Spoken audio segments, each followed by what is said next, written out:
جی آپ نے سنا یہ اسٹیبلشمنٹ کے پالتوؤں سے کہ کافر کافر شیعہ کافر. ہم سے کسی نے کہا شیعہ تو کافر ہیں, تو میں نے کہا بھائی آپ ہمیں کافر کہتے ہیں تو کون سا کمال کرتے ہیں.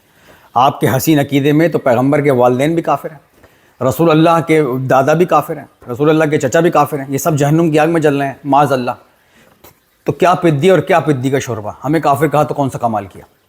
آئیے دیکھتے ہیں آپ کی کتابوں میں. پہلا حوالہ صحیح مسلم, reported by Hazrat Anas, verily a person came to the Prophet and asked him, where is my father? He said, he is in fire. When he turned away, the Prophet called him and said, verily my father and your father are in the fire. رسول نے اس سے کہا کہ تیرا باپ اور میرا باپ دونوں جہنم کی آگ میں ہیں. ثم مات اللہ. کاش آپ صحیح مسلم پڑھ لیتے تو صحیح مسلم بن جاتے ہیں. دوسرا حوالہ صحیح مسلم, حدیث number 976b, narrated by Hazrat Abu Huraira.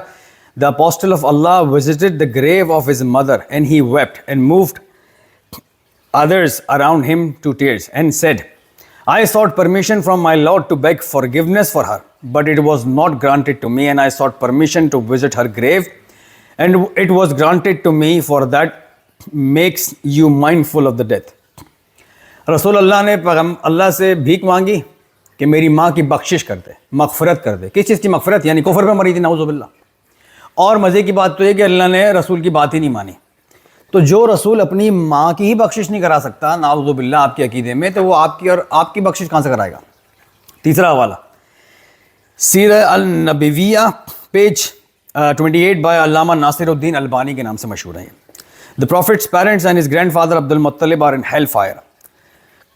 ان ابویہ وجد عبد المطلب بانہم من اہل النار.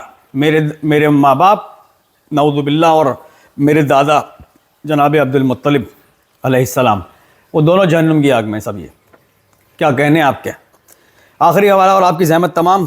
آپ کے امام اعظم امام ابو حنیفہ رحمۃ اللہ علیہ وہ اپنی کتاب الفقہ الاکبر page 52 printed and translated in Lahore میں لکھتے ہیں کہ اور حضور اکرم صلی اللہ علیہ وآلہ وسلم کے والدین کفر کے دور میں فوت ہوئے.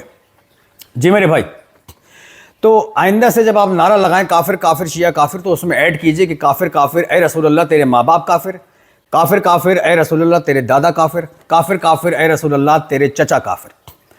پیغمبر سے جنگیں کرنے والے مسلمان, پیغمبر کو جنگ میں پیٹے دکھا کر بھاگنے والے مسلمان, حضرت علی کو 80 برس ممبروں پر گالیاں دینے والے مسلمان, پیغمبر کو ہذیان کہنے والے مسلمان, پیغمبر کا جنازہ چھوڑ کے الیکشن کرانے والے مسلمان, پیغمبر کو وصیت نہ لکھنے دینے والے مسلمان, رسول اللہ کی بیٹی کے گھر کو نظر آتش کرنے والے مسلمان, رسول اللہ کی بیٹی کی وصیت کھا لینے والے مسلمان, امام حسن کے جنازے پہ تیر چلانے والے مسلمان, پیغمبر کے باوفا اصحاب کو مارنے والے, تشدد کرنے والے, ان کا قتل کرنے والے مسلمان, ان کو جلا وطن کرنے والے مسلمان, صحابہ رسول کا قتل کرنے والے اور ان کی بیویوں کا ریپ کرنے والے مسلمان.